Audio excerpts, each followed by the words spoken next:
बोलकी आहे शरद पवार साहेबांनी की फडणवीसांनाच विचारा की पार्थला कसं वाचवलं. वाचूच शकत नाही ना त्याच्यात. याच्या डायरेक्ट मुख्यमंत्री रोल केल्याशिवाय याच्यात पार्थ पवार वाचूच शकत नाही.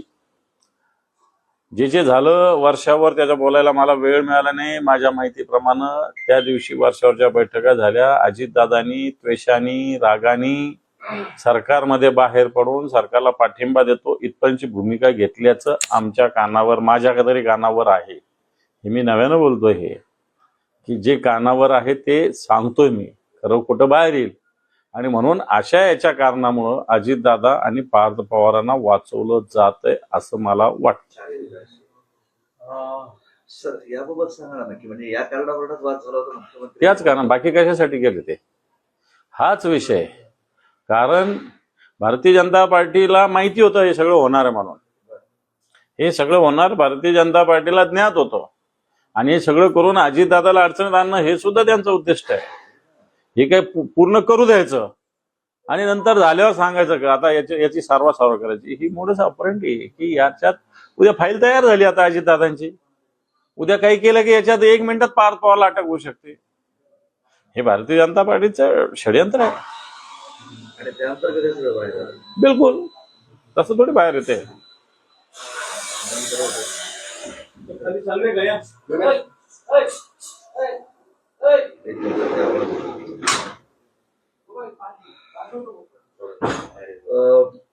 घटना दुरुस्तीबाबतची एक संयुक्त संसदीय समितीची घोषणा झाली होती. घटना दुरुस्ती करण्यासाठी माहिती असेल तुम्हाला.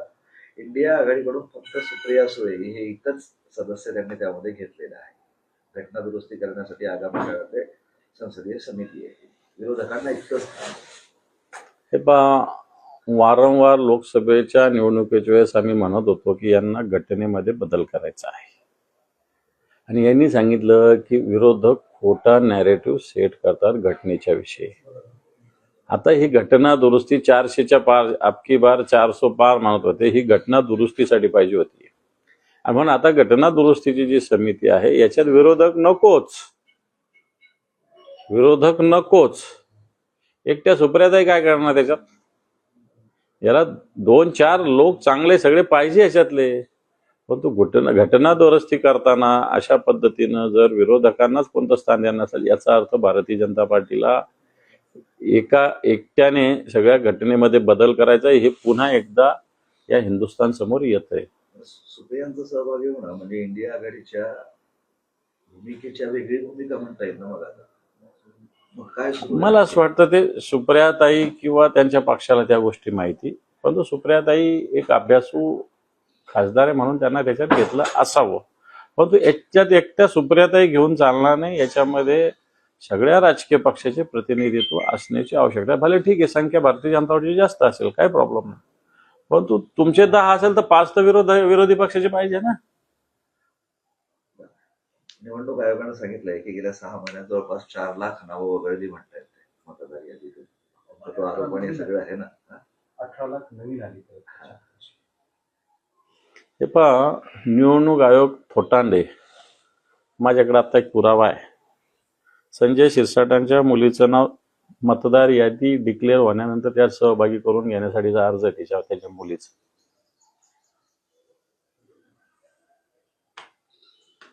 मी कलेक्टरांना हे पाठवलेलं आहे. कलेक्टर म्हणे मी चेक करतो. परंतु एका व्यक्तीनं अर्ज केलेला आहे. या अर्जामध्ये म्हणजे खऱ्या अर्थानं निवडणूक आयोग कशा पद्धतीनं काम करतं याचं एक उदाहरण आहे आपल्या समोर. हे पहा एक जणांनी अर्ज असा केलेला आहे, मला वाचून दाखवतो.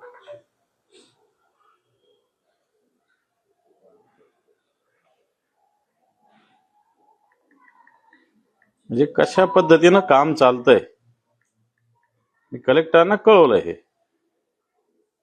नेमकं काय झालं फरक आहे सांगतो ना मी. हे पहा एक अर्ज आहे माझ्याकडं.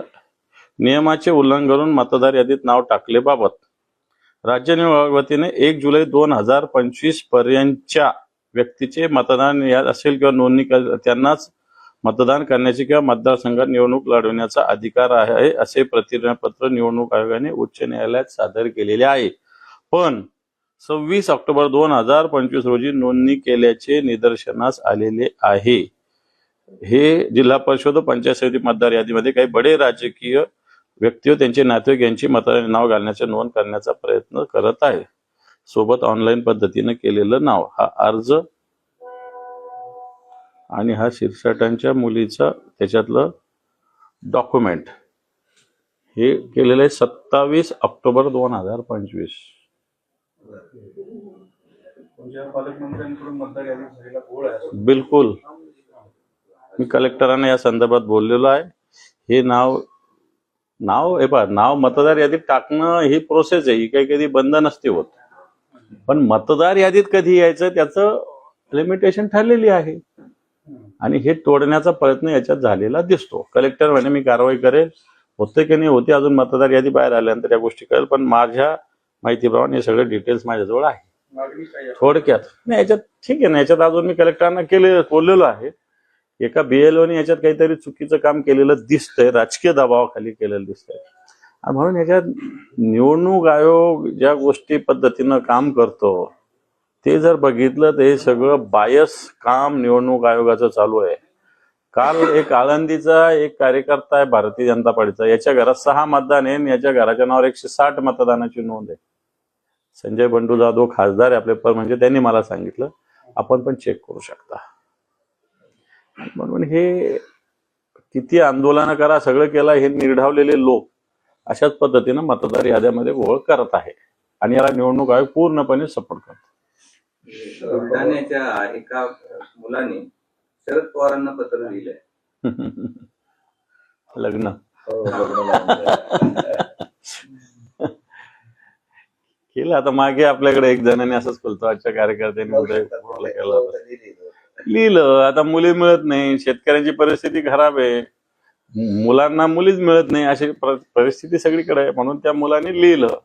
खरं तर ही विनोदाची गोष्ट घेण्यापेक्षा ही सामाजिक आत्ताच्या घडीतल्या रचनेमध्ये कशा पद्धतीनं स्थिती निर्माण झालेली आहे, ही स्थिती काही चांगली नाही आहे.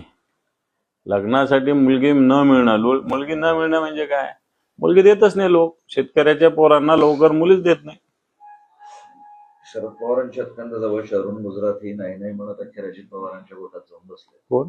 अरुण गुजराती. अरुण गुजराती.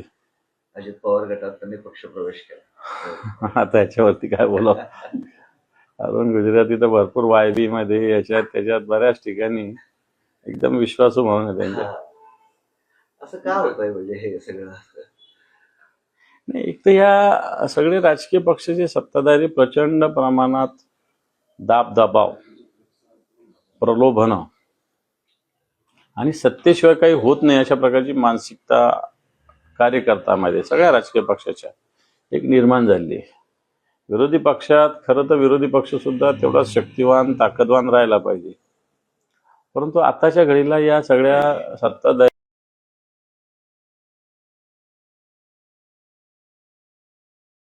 नाही, शब्द त्यांचा वृत्ती आहे आणि त्याच्यामुळे अशा प्रकारच्या घटना घडत आहेत. परंतु याच्यात बदल होईल हे तुम्हाला सांगतो. असं की त्या दोन्ही राष्ट्रवादी पुन्हा एक होण्याची चर्चा पण सुरू झाली आहे. पिंपरी चिंचवड मधल्या प्रस्ताव सुद्धा असा प्रस्ताव सुप्रिया सुळे यांनी त्यांच्या दुसऱ्या एनसीपीला दिला. मला त्याच्यातलं त्यांच्या पक्षातलं काही माहिती नाही. त्यांचा पक्ष आहे, त्यांचा तो अधिकार आहे, त्यांचा तो विचार जो असेल तो, परंतु माझ्याकडे अशी काही माहिती नाही आणि असं काही झालं असेल तर तो त्यांचा विषय. प्रकरणामध्ये मिशन 150 असं नियोजन सुरू झालेलं आहे. 150 जागा जिंकायची त्यांची. भारतीय जनता पार्टीचं हे दिवा स्वप्न आहे. मुंबईचे लोक भारतीय जनता पार्टी मुंबई विरोधात आहे. भारतीय जनता पार्टी मराठी माणसाच्या विरोधात आहे.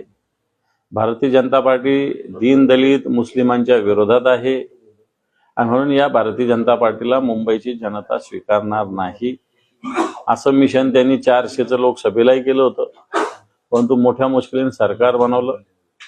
मला वाटत नाही मागच्या वेळेसच्या जागा सुद्धा भारतीय जनता पार्टी टिकवेल का नाही टिकवेल. जर त्यांना 150 जिंकायचे असेल तर लढा 200 तरी लागतील, 250 तरी लागतील. तिथं जागा 223 का 226 आहे मुंबईमध्ये. मग विरोधी पक्ष म्हणजे त्यांचे सोबतचे सहकारी पक्ष हे किती जागा लढतील? यांनी समजा 150 लढले तर का 150 निवडून येणार आहे का? याचा अर्थ शिंदे गटाला आणि अजितदादाला ते कोणत्याच जागात येत नाही असं त्याचा अर्थ होऊ शकतो. तो तानाजी सावंतचा जो प्रवेश आहे, तानाजी सावंतच्या भावाचा जो प्रवेश आहे, तो आज भाजपमध्ये होणार होता, पण तो अचानक रखडला. त्याला मी काय सांगू, तानाजी सावंत आणि ते सख्खे भाऊ आहेत. तानाजी सावंतांनीच तो रोखला असू शकतो, कारण त्यांचे व्यवहार व्यवसाय सगळे एकत्रित आहे माझ्या माहितीप्रमाणे, कारण मी बऱ्याच वेळेस त्यांच्या तिकडे गेलेलो आहे. मला जे माहिती तर दोघा भावांचा सगळे कारखाने म्हणा, शिक्षण संस्था म्हणा, एकत्रित ते बघतात.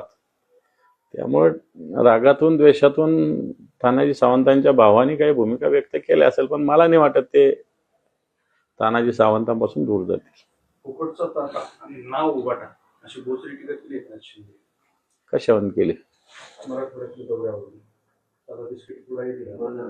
बिस्किट पुडा देऊन शो करण्यापेक्षा तिथल्या शेतकऱ्यांना शिवसेनेने काय मदत पोहोचवली जाऊन विचारलं असतं एकनाथ शिंदेने तर बरं केलं असतं. तुम्ही एवढं सगळं वाटत असाल तर ते कोणाचं आहे? याच जनतेचं लुटायचं आणि याच जनतेच्या हातात द्यायचं. मला वाटतं ही भूमिका मान्य उद्धवजींची नाही, शिवसेनेची नाही. पण शिवसेना ज्या भागात अतिवृष्टीची परिस्थिती निर्माण झाली त्या ठिकाणी जाऊन बघा शिवसेनेनं काय पद्धतीनं कार्य केलेलं आहे. जनतेच्या मनातील खरे मुख्यमंत्री एकनाथ शिंदेच आहेत असं अर्जुन खोतकर म्हणतात. आता ते त्यांच्या पक्षाच्या नेत्याला बोलणारच ना. खरे आणि खोटे कसे असतात, म्हणजे याचा अर्थ जनतेच्या मनातले खोटे मुख्यमंत्री देवेंद्र फडणवीस आहे असं त्याचा अर्थ आहे. जर खरे मुख्यमंत्री जनतेच्या मनातले जर एकनाथ शिंदे असतील तर जनतेच्या मनातले खोटे मुख्यमंत्री देवेंद्र फडणवीस आहे असं त्याचा अर्थ होता. बरोबर. सॉरी, अजित पवारांच्या पक्षाचे जिल्हा अध्यक्ष आहेत प्रदीप गारटकर. याबद्दल पक्षाने आम्हाला कोल्यास आम्ही पण पक्षाला बोलणार.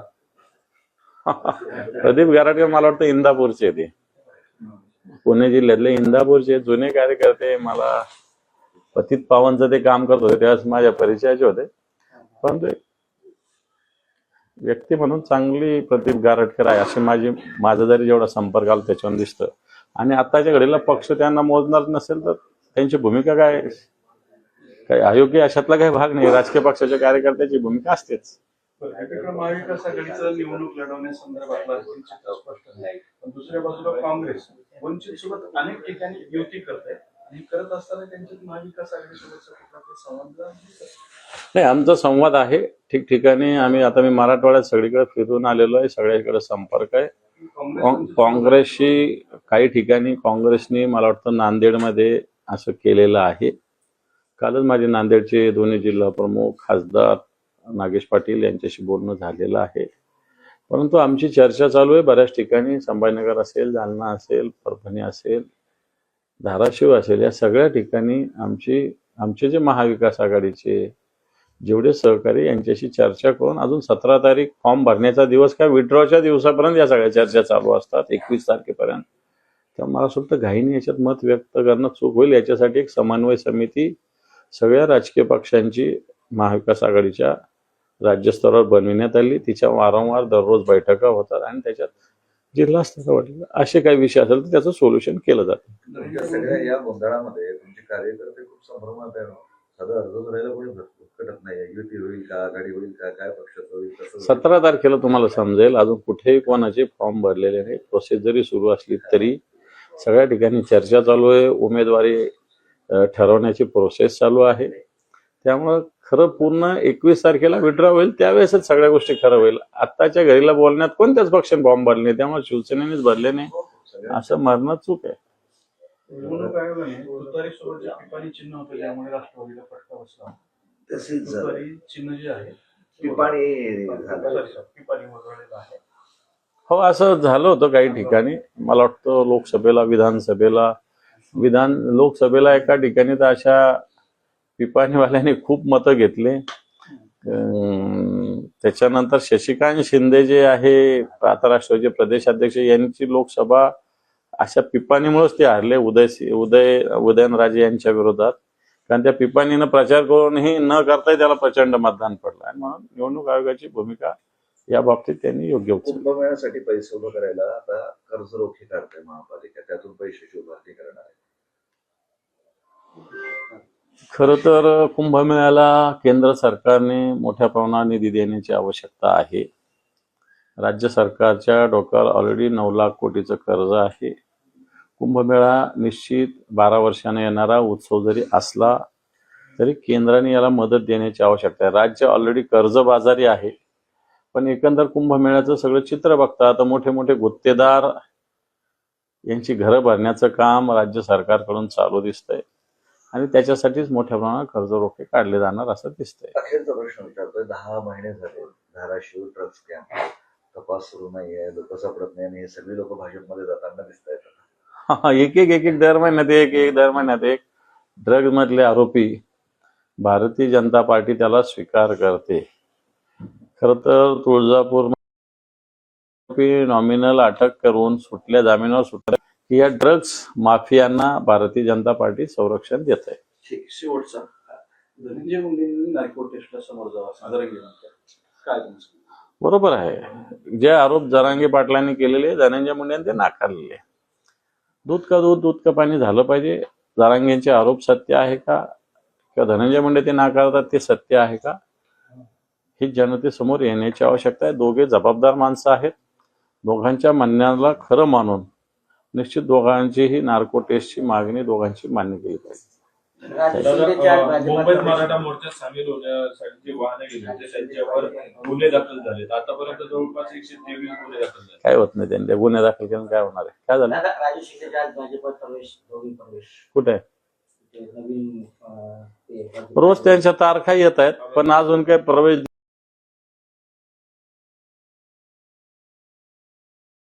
जात नाही अशी माझ्याकडे माहिती आहे. त्यांना तारखा असून त्याच्यासाठी राजकारण करू पाहतात. काही हरकत नाही, करायला काही हरकत नाही. परंतु भारतीय जनता पार्टीच्या स्थानिक नेतृत्वाचा राजू शिंदेना विरोध दिसतो आणि म्हणून त्यांना प्रवेश होऊ नये असा एक प्रयत्न करताना काल भारतीय जनता पार्टीच्या शहर अध्यक्षाचं पत्र होतं की असा कोणताही प्रवेश झालेला नाही आणि होणार नाही. आता तुम्ही तारीख सांगताय. नाही पण मुद्दा असा मूळ की राजू शिंदे तिकडे जाणं हा धक्का आहे आमच्यासाठी. कोणाला? आमच्या पक्षाला ऑलरेडी त्यांनी सोडून 6 महिने झाले. आमच्या पक्षात नाहीच येतो. आता गेलं त्याने आमच्या पक्षाचं मला असं वाटतं नोव्हेंबर जानेवारी फेब्रुवारी मध्येच हे केलं त्याने. आता त्याला 8 महिने झाले. आता अंजली दमानिया यांनी अजित पवार यांच्यावरती टीका केली होती. त्याला अजित पवार असं म्हणतात की मी राजीनामा द्यायचा या विषयावर त्यांनी खरं तर उत्तर दिलंय. माझ्या सदसद विवेक बुद्धीला स्मरून योग्य जो निर्णय असेल तो मी घेईन. आमचं म्हणणं आहे की पार्थ पवारावर गुन्हा दाखल करावा, पार्थ पवारावर कारवाई करावी आणि पार्थ पवारांनी हे जे काही कृत्य केलं 1800 कोटीच्या जमिनीचं अजितदादाच्या सपोर्ट शिवाय केलेलं नाही. म्हणून नैतिकदृष्ट्या अजितदादांनी मागे एकदा अशाच पद्धतीने सिंचन घोटाळ्यात आत्मक्लेश स्वीकारला होता. तसा आत्मक्लेश त्यांनी स्वीकारला पाहिजे. आपल्याच कार्यकर्ते म्हणजे प्रकरण समोर आलेलं आहे की जे कॅन्सर हॉस्पिटल आहे त्या ठिकाणी अवघ्या 20 मिनिटासाठी जे जे.पी. नड्डा उद्घाटनासाठी आले होते, राज्याचं मंत्रिमंडळ सुद्धा आले होतं, तब्बल 20 मिनिटांमध्ये 33,31,267 रुपये त्या ठिकाणी खर्च करण्यात आले. नेमकं ते सगळं माहिती आता समोर आली नाही. मला काही कानावर आलेलं आहे. आपल्या इथले डीन जे आहेत संभाजीनगर शासकीय वैद्यकीय महाविद्यालयाचे यांच्या माध्यमातून अनेक गैरव्यवहार या ठिकाणी होत आहेत. ते खरं तर इनचार्ज डीन आहेत, परमानंट डीन नाही. असं असताना अनेक अधिकाराचा मिसयूज, भ्रष्टाचाराच्या अनेक गंभीर प्रकरणं समोर येत आहेत. रितसर याच्याविषयी मला असं वाटतं माहिती घेऊन त्यांच्यावर कारवाई करण्याची भूमिका आम्ही निश्चित घेऊ. सरकारशी, संबंधित मंत्र्याशी या संदर्भात या डीनची आम्ही योग्य ती तक्रार करू. पालकमंत्री जवळचे असं देखील सांगितलं. जवळचं दूरचं काय, पालकमंत्री जवळचं असलं काय पालकमंत्री थोडी. असं जर चुकीचं कृत्य केलं तर मला नाही वाटत पालकमंत्री त्यांना सांभाळतील. देश विदेशातील प्रत्येक घडामोडींचे लाईव्ह अपडेट मिळवण्यासाठी आता साम टीव्हीच्या सर्व सोशल मीडिया प्लॅटफॉर्मला लाईक, फॉलो आणि सबस्क्राईब करा. तसंच सर्व नोटिफिकेशनसाठी बेल आयकॉन प्रेस करायला विसरू नका.